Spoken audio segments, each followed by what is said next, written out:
Dans cette vidéo, je vous explique la méthode pour résoudre une équation. Donc ici, le nombre cherché va être appelé x. Le calcul de Bertrand était qu'on multipliait un nombre par 7 et qu'on enlevait 3. Donc x, qui est le nombre, qu'on multiplie par 7 moins 3. On peut l'écrire aussi, c'est x moins 3.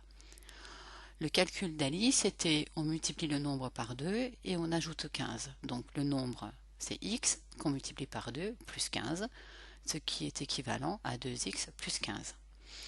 Le calcul de Bertrand doit être égal au calcul d'Alice. Donc 7x moins 3 doit être égal à 2x plus 15. Le but est de trouver la valeur de x. Donc on s'aperçoit qu'on a des termes en x, 7x et 2x, qui sont d'une part et d'autre part du signe égal. Et on a des valeurs, moins 3 et 15, qui sont aussi de chaque côté du signe égal. Le but est de les regrouper, c'est-à-dire de mettre les valeurs à droite et de mettre les x à gauche. Donc dans un premier temps, nous allons donc, 2x n'est pas à la bonne place, il est à droite, on va le mettre à gauche. Pour pouvoir le mettre à gauche, on va l'enlever de la droite, c'est-à-dire qu'on va faire, donc pour l'enlever, on va faire 2x moins 2x. Si on fait moins 2x d'un côté, pour que ça soit toujours égal, on est obligé de faire moins 2x de l'autre côté. Puis on calcule, donc 7x moins 2x, ça fait 5x. On a toujours moins 3. 2x moins 2x, ça devient 0.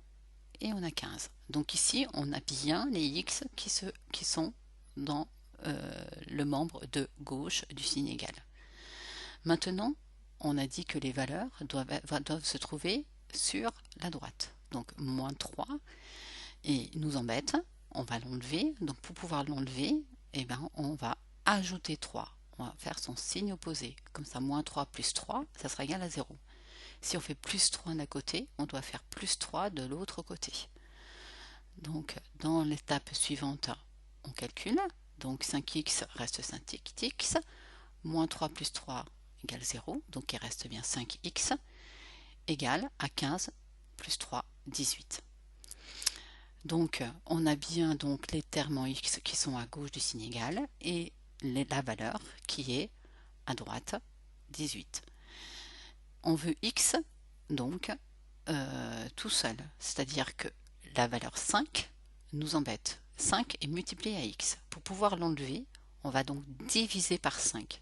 Si on divise d'un côté, on divise aussi par 5 de l'autre côté pour que ça soit toujours égal. Donc 5 divisé par 5, ça fait 1. Je vous rappelle que vous avez 5 gâteaux et il y a 5 personnes, donc il y aura un gâteau par personne. Donc 5 divisé par 5 égale à 1, ce qui est égal à x, et 18 divisé par 5 égale à 3,6. Donc pour que les deux calculs, le calcul de Bertrand et le calcul d'Alice, soient égaux, il faut prendre un nombre qui soit égal à x égale à 36. Voilà.